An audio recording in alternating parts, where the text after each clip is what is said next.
What have been some of your weaknesses? And maybe share with me, I know in 1993 you wrote about in the book, and we talked about it, you received a memo. You built this culture where everybody's transparent, where there's this total radical honesty and truth. Not meanness, just honesty. But not everybody was ready for that, and they were interpreting it in a certain way. So tell me about that memo and how it changed you, but also tell me what has been one of your weaknesses, and how have you either made it into a strength, or how have you surrounded yourself with better people to overcome it? Okay, so let me take the 93 first, and then I'll go to my weaknesses. So 1993, I then had about 70 people work for me. Yeah. And how many do you have now? 1,800, 1,500? 1,500. 1,500, yeah. Yeah. And so, and I get a review. I want to be reviewed by other people, and I get a review by some of them the closest, and they said, you did these things great, but you're demoralizing people. They're feeling, bad about all of these things. They're demoralized. Yes. And I said to myself, I didn't want to demoralize them. We're in it together. I didn't know if they didn't tell me, but fortunately came through this way. And I was put into a dilemma. How do I handle this? Do I be straightforward with the people? And because I want them to be straightforward with me and be straightforward, but it was difficult and it was a problem. And that was a very important time, because the way that I dealt with it was to think, how are we going to behave with each other? So I sat down with them individually, and I said, do you want me to be straightforward? Do you want to know what I really think? Do you want me to listen to what you really think? Should we be this way together? And that began a process, really, of writing down principles of dealing with different things, putting them in writing, and then saying, can we agree that this is how we're going to be with each other? Yes. And it's based on fairness and truth. That's right. Yes. But a lot of people could say that's discomforting. Most of the world doesn't do this. Right? Yeah, why is it when they write about you, everybody honors you, obviously, but you always, once in a while, get those pieces like they talk about your group like it's a cult. And it's like, it's not a cult. It's the silliest thing I've ever heard. It's an unbelievable standard. It's like a group of Navy SEALs because the standard is so high. What are they missing about your culture? I know. What is it they missing? I think that some people, get bruised by this, right? By that straightforwardness. Is there a percentage of the population that just can't handle it in terms of their psychological makeup? That's right. There's about... Well, we find in about the first 18 months, 2 years, about a third of the population doesn't make it. Yeah. Right? That makes sense. It's not for them. And it's totally fine. Yes. Okay? But this isn't you know what happens? It basically is a battle that they have between their two yous, we call it. Okay? There are two yous in your brain. Okay? There's the upper level you that is logical, rational, and say, what I like to know what's true, what I like to know my weaknesses, what I like to... Cerebral cortex. Okay, thinking part. The prefrontal cortex. And then the other parts of our brain, the subliminal amygdala and so on, that doesn't like that. And so usually they go through this process. They think the process is fair. We do extraordinary things to make it fair.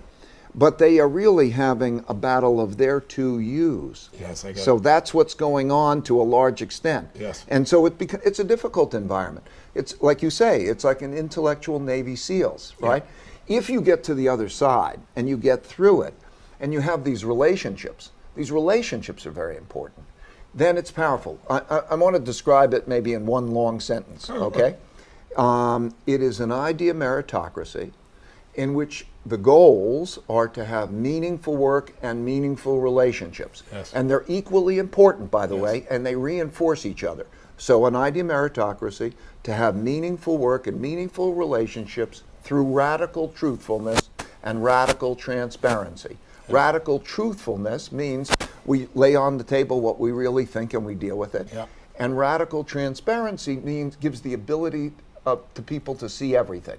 Because you can't have spin. If you can see everything, you can be part of the idea of meritocracy, of course. If you hear somebody tell you what's happening and everybody's giving you the different stories, you can't be. So being radically truthful and radically transparent. And just to clarify, people, it doesn't mean your hair looks ugly today, it's not, you're looking fat. It's not that kind of thing. It's about the truth of what we're trying to get to and understanding where markets are going, how the business is functioning. It's calling it tight. Right, how we should be with each other. Yes. Whether we're strong or weak in different ways. Yes. Okay, Yes. that kind of thing. Yes. So that radical truthfulness and radical transparency is key. Essentially, Would you be where you are today without it? no, That's, nowhere that's near. what I want everyone to hear. Nowhere near, Yeah. right? Yeah. Because you know, I think you've got to do three things. First, you have to put your honest thoughts on the table for everybody to look at. Yes. Everybody. Yes. And you look at them, and they're different. Then you have to know the art of thoughtful disagreement. In other words, maybe I'm right, maybe I'm wrong. How do you work through to get a better answer than you would have individually? Yes. Okay? Yes. Thoughtful disagreement, to like it, to respect the other person, and not To know that it's going to lead to something greater for everyone. of course. Yeah, a higher mission, Okay. higher and then purpose. and then third is if the disagreements remain, you have to have protocols for getting past that. In our case, we have what we call believability weighted decision making. In other words, we have not an autocracy and not a democracy, Yeah. but idea meritocracy, in which there's ways where Who's got the best track record in those the areas track of record decision and making? everybody and who thinks is the best decision making In that 50 category. different in that category. Got it. Exactly. Got it. And so if you have an idea meritocracy where the best ideas win out, it's going to be so much better than if you're stuck with the ideas in your head, right? Yeah, without a doubt. And it's And right. and personal development. Yes. It's how can you grow if you can't be honest, right? How can you grow So- if you can't be truthful? The truth sets us free. And the relationships. You know, the thing that has been best for me, now I'm at a stage in my life where I look back Yes. and I reflect. Yes. And I think, wow, it's been great in so many ways. But the best were the relationships. It wasn't the money, Yeah. okay? Yeah. I mean, that was great. Sure. All these other things, you know, Yeah. track record, we did good things to clients, all that. Yeah. Great. But it was still the relationships. And those honest relationships Yes. are deeper and better. Yes. It's tough love. It's the benefit of tough love. Tough love is the best love. Yes. When right? it's given from the heart still. That's the secret. It's coming from a place of truly caring, not trying Because to just exactly, because well, you do it all the time, right? You help people it's caring, and Yes. when people know that it's caring, together with the truth, the tough truths, yes. and you can go through it together, that's powerful. It is.